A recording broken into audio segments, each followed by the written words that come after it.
আজকে আমরা মূলত বরবাদ মুভি রিভিউ দিব। আর তোমার ছেলের বাবা হয়ে এতটুকু লজ্জা হয় না? তো বরবাদ মুভি আমরা অনেক কষ্ট করে সিনেমা হলে গিয়ে সিনেমাটি দেখে আসছি।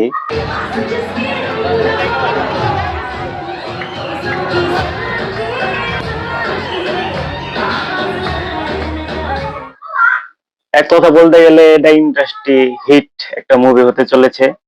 কারণ আমি এতদিন অনেক সময় যে শাকিব খানের মুভি দেখি নাই বা দেখছি, দেখা গেছে যে আমি শাকিব খানের মুভি দেখা শুরু করছি, এই প্রিয়তমা ছবি করছে, তারপরে দুই তিনটা ছবি করছে, সব মুভিগুলাই দেখা হয়েছে, কিন্তু এতটা ভালো লাগে না কোনো মুভি। তুফানের পরে, তুফানের থেকে তুফানকেও টপকায় যাবে বরবাদ মুভি, এতটা ভালো হয়েছে।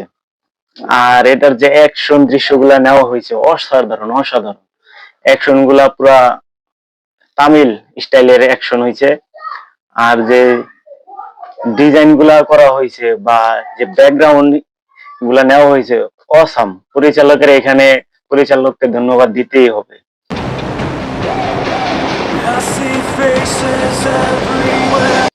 আর একটা জিনিস আমি ফলো করছি যে মেহেদী হাসান হৃদয়, যিনি এই মুভির পরিচালক, তার প্রতিনিয়ত যে গেট আপে তিনি চলাচল করে, তার যে অন্য সব গেট আপ, সেই গেট আপ অনুযায়ী কিন্তু শাকিব খানকে মুভিতে সাজানো হয়েছে। মেহেদী হাসান হৃদয়ের গেট আপটাই শাকিব খানকে দেওয়া হয়েছে, একেবারে 100% এটাই করা হয়েছে। কারণ শাকিব খানকে এরকম গেট আপে কখনো দেখা যায়নি। আর যে মানে অ্যাটিটিউড অস্থির লেভেলে। আর হলের ভিতরে তো কোনো জায়গায় পাওয়া যাচ্ছিল না, এত আমরা অনেক তাড়াহুড়া কইরা গেছি, তারপরও টিকিট পাই নাই। তারপরও একটা বন্ধুরে দিয়া টিকিট কাটাইছি, 2 ঘন্টা লাইনে দাঁড়ায় থাইকা সবার সেনা অডিটোরিয়ামে, তারপর হলে গিয়া মুভিটা দেখতে হয়েছে।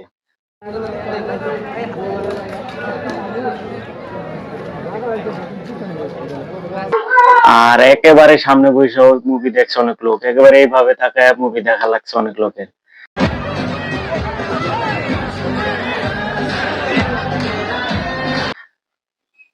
মানে এত পরিমাণে হাইপ এখন বর্তমানে আছে মুভিটা। আর মুভির যে গল্প, একটা গল্পটা আসলে সাধারণ একটা গল্পের উপর অসাধারণ করে তুলছে পরিচালক। মানে সাধারণ একটা গল্পরে কিভাবে অসাধারণ করতে হয় সেটা মেহেদী হাসান হৃদয় ভালোই জানে।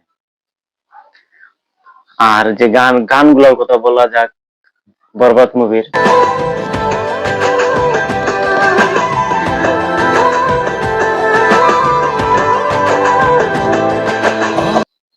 বরবাদ মুভির ভিতরে যে 6টা 7টার মতো গান আছে, আমি এখনো কাউন্ট করিনি অবশ্য। সিনেমার অর্ধেক বিরতির আগে 3টা গান, 3টাই রোমান্টিক সিস্টেমের গান, মানে একটা আইটেম গান আর 2টা রোমান্টিক গান।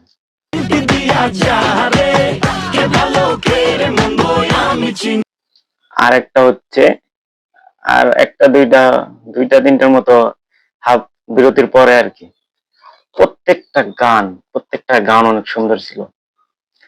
একটা গান আছে নোবেলের, এটা এখন ইউটিউবে রিলিজ করা হয় নাই, কবে হবে জানি না, কিন্তু হওয়াটা জরুরি। কারণ গানটা অসাধারণ। গানটার শিরোনাম হচ্ছে ময়া মায়া। অস্থির লেভেল একটা গান, এরকম সিচুয়েশনে গানটা দেওয়া হয় পুরো। আর লাস্ট সিনই টিজারও দেখা গেছে, আবার অনেক জায়গায় দেখছি ভিডিও ক্লিপ, এগুলা ভাইরাল হয়ে গেছে সোশ্যাল মিডিয়ায়।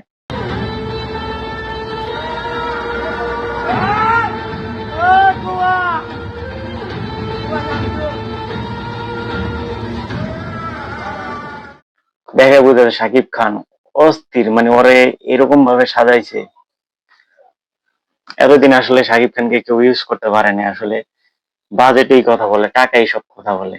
ছবির বাজেটও যেরকম, হিরো হয়েছে সেরকম, পরিচালকও সেরকম ভাবে কাজ করতে পারছে, যার জন্য একটা বুম তৈরি হয়েছে। শুভকামনা থাকলো বরবাদ টিমের জন্য। আর কে কে বরবাদ মুভিটি দেখছেন কমেন্ট বক্সে জানাবেন। আর কার কার কাছে কেমন লাগছে সেটাও জানাবেন। তো সবাই ভালো থাকেন, সুস্থ থাকেন। টাটা।